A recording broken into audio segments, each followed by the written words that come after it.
შეჯიბრებაში მონაწილე ბავშვები ყავდა ზღვაზე 3 დღით. რა მინდა იცი გითხრათ? თქვენ ატყობთ, რომ ამ წლების მანძილზე თქვენი შრომა ფასდება. გესმით, აი რა მინდა რომ დაგაჯეროთ, რომ თქვენი შრომა ფასდება. ზოგჯერ თუ წარუმატებლობა გვაქვს, ეგ იმას არ ნიშნავს, რომ ხელი უნდა ჩაიქნიო. მე ერთ რაღაცას გეტყვით. მაიკლ ჯორდანი ხო გაგგონიათ? მან ასეთი რამე თქვა. 9000 სროლა გავაფუჭო, კალად ბურთელი, აი 9000 სროლა რო გააფუჭო და ვერ ჩააგდო, აი კარიერის მანძილზე. 300 თამაში მაქვს წაგებულია. 26-ჯერ გადამწყვეტი სროლა მანდეს, აი თუ ჩააგდებს რომ მოიგებს და თუ ვერ ჩააგებს 26 სროლა მანდეს და 26 გავაფუჭე.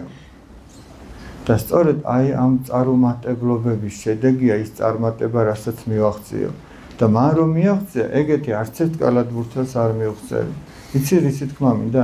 რაღაცა თუ ერთხელ არ გამოგიო, ორჯერ, სამჯერ არ ნიშნავს რომ უნდა გაჩერდე. ერთხელ თუ ვერ გაიმარჯვე, ეგ იმას არ ნიშნავს რომ მეორეჯერ არ უნდა სცადო. ნახეთ კაცმა რა თქვა. 300 თამაში წავალ. აი თქვენ რომ მოგწონთ იგივე ის მესი და ის რონალდო. იცით მაგათი მომენტები ნანახი გაქვთ როგორი და რამდენი ბურთები აქვს გაფუჭებული, მაგრამ მაგას არავინ არ ითვლის. არამედ ითვლიან იმას, რამდენი გამოიყენეს და გააკეთეს. თქვენც ესე წარუმატებლობებმა ყურები არ ჩამოგაყრევინოთ. პირიქით, ამან შეუპოვრობა უნდა შეგძინოთ. ეხლა დეკემბერში რო იქნება ეს შეჯიბრება. მე გითხარით, რომ გუნდები ჩამოაყალიბეთ, გუნდში უნდა იყოს მე-4, მე-5, მე-6, მე-7 და მე-8 კლასელი. მე სხვა ასაკობრივ კატეგორიაში მე-9 და მე-12-ეს ჩათვლით. ხო და გააკეთეთ ესეთი გუნდები და იშრომეთ მათ ეს სახარება საქმემოწყვილთა ისწავლეთ, გაიყავით, ბევრი თავები არ შეგხვდება. თქვენ გაიმარჯვებთ და თქვენი შრომის შედეგით გაიხარეთ. გესმით? და რომც ვერ გაიმარჯვო რომელიმე კონკრეტულ შეჯიბრებაში, შენ უკვე იმ შეჯიბრების განმავლობაში იმდენ სწავლობ, რომ ეგ არის უკვე გამარჯვება.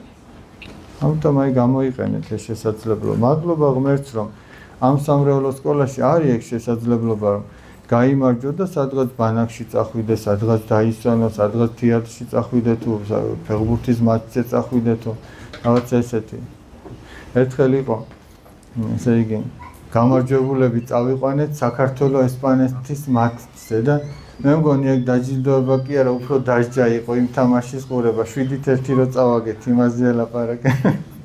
მე მგონი ამ ბავშვებს ესე იგი უნდა რაღაცა აუნაზღაუროთ ეს